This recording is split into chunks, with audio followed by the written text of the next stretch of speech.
Star Citizen Alpha 4.8 is coming today, and it's coming with some exciting changes. It's coming with things like tactical strike groups, which I'm so excited for, the addition of ship hangar services, new ships, weapons, and suits, a confirmed wipe, and some changes to insurance that people have been a little uncertain about from what I've seen. Let's get into it. First off, I want to talk about tactical strike groups. So they are described as dedicated, teamwork-designed, spaceship-based PvE combat experiences. Now, what does that exactly mean? Well, the dedicated part means that the content will be dedicated as a release. It's not going to be limited time, such as Xenothreat event, which is only for a limited time during times of the year. Unlike that, this will be dedicated and it will stick around. It's also meaning that it's designed to require people to work together to take down ships, fly inside and take down the power generator, enter the station, extract a hostage from the QV station, and then you have this big bad boss ship that spawns in once you've done all that. And you can choose whether or not to run or stay and fight that thing that just popped in on screen. That thing's crazy. Looks crazy. But if you don't feel like you can fight it, you can always back out, live to fight another day. Now, one thing that I'm very excited for with these tactical strike groups is doing them with my organization, Roma Stellarum. I'll link them in the description, and if any of you are interested in joining and helping the Roma Empire take over the Star Citizen verse, the link will be in the description for ya. Now, next up we have the addition of ship hangar services. Another exciting addition here. Looks like that will initially, with 4.8, be coming to the Carrack, the Idris, the Polaris, and the 890 Jump, although it is planned for more ships in the future. With ship hangar services, this will allow you to land ships on other ships and use their hangars to refuel, rearm, restock. Of course, you still have to have the resources on your cargo grid on the ship for it to work. Now, with this, there seems to be an emphasis on player refueling coming out, as well as they are adding more to the refueling contracts. Sounds like they want it to be a focus on teaching players more about refueling and having more ability to learn refueling through these contracts. Now, next up, I know that we have some additions to weapons, some new suits, some new ships. So let's go over a little bit of that now, shall we? Now for the weapons, I guess it's weapon and grenade. We have the new crossbow, the UT Flex crossbow. Sorry, I was finding that name there. It's supposed to have devastating power. And then we also have these new plasma grenades that look like they have a crazy explosion. And I'm excited to get in there and test out exactly what they do to the inside of ships. Now, with the addition of those, we also have the new flight suits. They are the Drake Tailwind flight suits. They are really taking our flight suits back to the old days of making pilots able to take heavier G-forces in our current modern day, like our jet fighter pilots, look a lot like those. Now, on top of that, it sounds like they're going to be making all flight suits now have a certain G resistance to kind of help with flying and resisting G-forces, especially if you're wearing the heavier armors. And other than that, it's just really cool looking armors. I kind of wonder if they're going to be airtight or not, though, because if they're not airtight, you won't be able to eject, and that's kind of possibly an issue.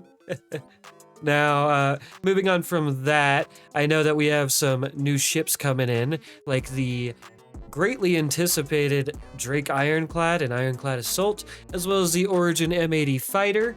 There is 5 other ships as well that should be coming, whether concept or buyable in game. 3 most anticipated would be the Ironclad, Ironclad Assault, and the Origin M80 Fighter. Now, there is a confirmed wipe with 4.8 as well. With that, they have confirmed it will be wiping everything besides pledged items, blueprints. This includes AUEC, ships bought with AUEC, items, resources, reputation, even Wicklow. This was done in response to a huge economy issue going on in the game from exploits that a lot of players were using over the last year. Exploits that actually should now be fixed with this patch, at least most of them, hopefully, with the new system of insurance causing your original ship to be bricked, including all components when you claim a new ship with insurance. Basically, when you lose a ship, claim it on insurance. Now, if you do that, the ship that what existed before is now bricked. Nothing works. So you can't just duplicate modules or anything like that. Besides that wipe, speaking of ship insurance, there have been some big changes to ship insurance. Basically a ship snapshot system. That's how it's described. So basically now the way that insurance will work is that if your ship gets destroyed for some reason, you can head back to an ASOP terminal to find it marked as destroyed. And at this point, you'll get two distinct choices for reclamation. You have your option A, which is a default loadout. That option is free, however, it'll go back to the factory ship state. You only get base hull and stock components, and sounds like it'll just basically take away everything that you've upgraded on your ship. Now, option B is the insured loadout. The insured loadout is going to be a paid reclaim.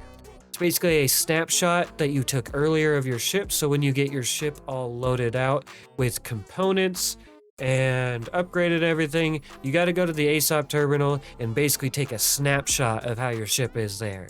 You got to insure that ship in that state, in that snapshot it takes. It insures it. So then when later you can pay, depending on the modules and upgrades and everything you have, will change the price, and you will pay to have that loadout reclaimed. If you don't, you will have the default loadout.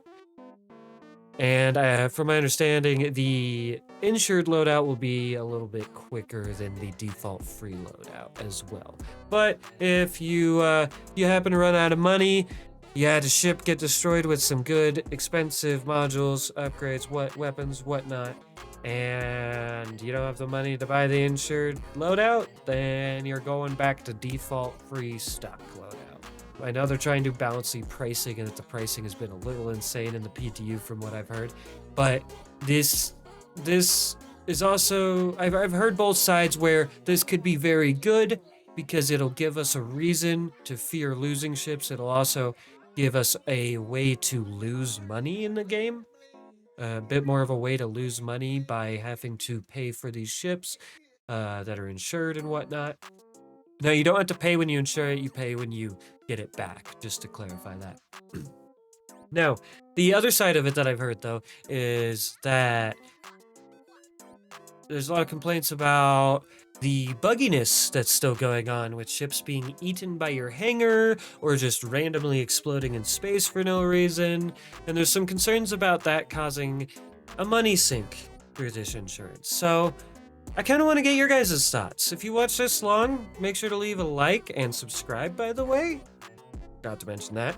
But I'd like to get your guys' thoughts. Like, what are your thoughts on the new insurance system? Do you think that it'll be good? Do you think it needs balancing and then it will be good? Do you think it'll be bad? You hate the idea? Whatever it may be, I want to hear what you think. I think this will be a really good thing as long as they balance it correctly.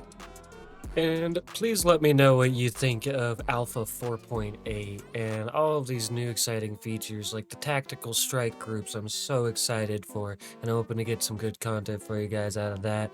And honestly, just exciting to see all these changes. The ship hangar services, also so exciting. I'm so excited for that, the kind of new fleet dynamics that will create.